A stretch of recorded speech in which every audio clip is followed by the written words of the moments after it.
আমি সদ ইচ্ছায় মুসলমানের ঘরে আসো নাই। আজকে যদিও বুঝে আসে না, এই মজমার বেশিরভাগ মানুষই বলবে যে মুসলমানের ঘরে জন্ম নিয়ে আমার লাভ হলো তো হলো কি। বেশিরভাগ লোকই এই কথা বলবে, বেশিরভাগ ওই যুবক এই কথা ভাববে যে মুসলমানের ঘরে জন্ম নিয়ে আমার কি লাভ হলো। আমি তো দুনিয়ায় সবচেয়ে বেশি নির্যাতিত, আমি তো দুনিয়ায় সবচেয়ে বেশি নিষ্পেষিত, আমি তো দুনিয়ায় সবচেয়ে বেশি ঘৃণিত, আমি তো দুনিয়ায় সবচেয়ে বেশি লাঞ্ছিত, আমি তো দুনিয়ায় সবচেয়ে বেশি দীক্ষিত, আমি তো দুনিয়ায় সবচেয়ে বেশি অবহেলিত। আজকে দুনিয়ায় সবচেয়ে বেশি মুসলমান অবহেলিত, দীক্ষিত, ঘৃণিত, বঞ্চিত, লাঞ্ছিত। হায় হায়, আর কত শব্দ বলবো। সত্য তো বুঝে আসতেছে আমার কথা। আমি ভাবতে পারি যে মুসলমান হয়ে আমার কি লাভ হলো, কিন্তু আজকে হয়তো বলতে পারি, এটা আজকে হয়তো বলতে পারি, কিন্তু মুসলমান জানি না ওলামা একমত হবে কি হবে না, কেউ আঙ্গুল উঠায় দেয় কিনা। আবার বহুত দিন পরে হাদিস মনে উঠলো, এই জন্য বলতেছি। ও মুসলমান, হাদিসের ভিতরে আছে ইয়াতাফিরুহুম রাব্বুহুম আহলাল বালা। আজকে মুসলমান সারা দুনিয়ায় সবচেয়ে বেশি নিষ্পেষিত। রব্বে কাবার কসম, কালকে যখন আল্লাহ আমাদের সাথে নমনীয়তা ভাব প্রকাশ করবে, ইয়াতাফিরুর তর্জমা আমি জানি না, কেননা ওই তর্জমা আল্লাহর জন্য শোভনীয় হবে না। এই জন্য আমি শব্দ চেঞ্জ করে বলতেছি।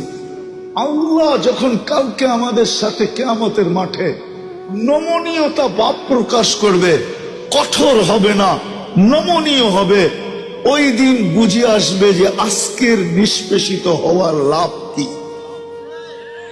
এটা তো হলো একটা, যে কিয়ামতের দিন আল্লাহ আমাদের সামনে আমাদের জন্য ইয়াতাদিরুহুম রাব্বুহুম নমনীয় ভাব প্রকাশ করবে। সত্য এটাই।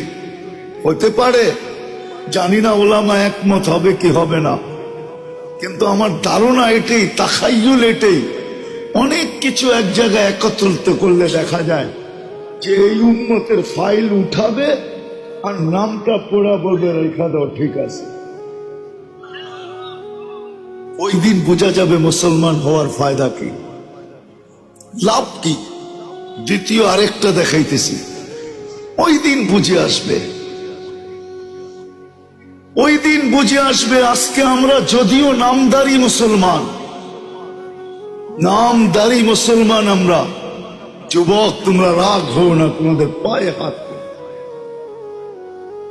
99% মুসলমান আজকে 99% বিজাতির আদর্শে আসক্ত। আসক্ত বোঝেন? আসক্ত বোঝেন? আসক্ত, আসক্ত। চুলের স্টাইল দেখেন তো ওদের মতো, কাপড়ের স্টাইল দেখেন তো ওদের মতো, পোশাক আশাক দেখেন তো ওদের মতো, চলাফেরা দেখেন তো ওদের মতো, খাওয়া লাওয়া দেখেন তো ওদের মতো, উঠা বসা দেখেন তো ওদের মতো, সংস্কৃতি দেখেন তো ওদেরই অধিকাংশ সংস্কৃতি। মুসলিম সংস্কৃতি তো না। 14 তারিখ তো কোনো মুসলিম সংস্কৃতি না।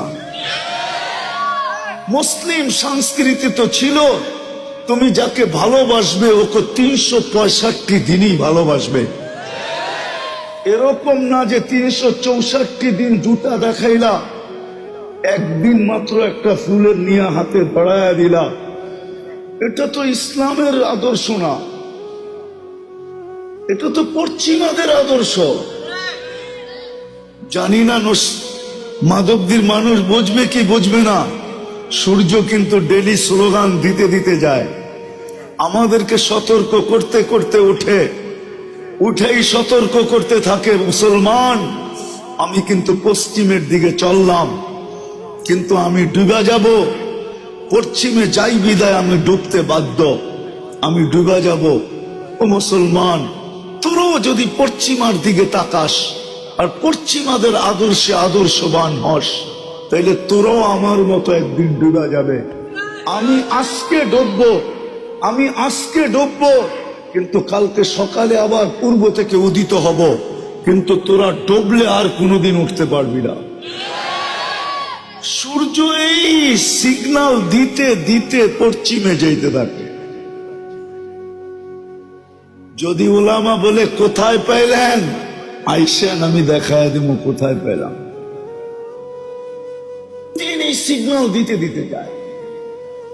যাকে আল্লাহ মুসলমানের ঘরে অস্তিত্ব দিলেন সদিচ্ছায়, আজকে যদিও 90% মুসলমান এই কথা ভাবে যে মুসলমানের ঘরে জন্ম নিয়ে আমার লাভ হলো কি, এই জন্য সে 24 ঘন্টা 99% মুসলমান পশ্চিমাদের কালচারে আসক্ত, রূপে আসক্ত, সর্ব জিনিসে আসক্ত, ওদের স্টাইলে চলে।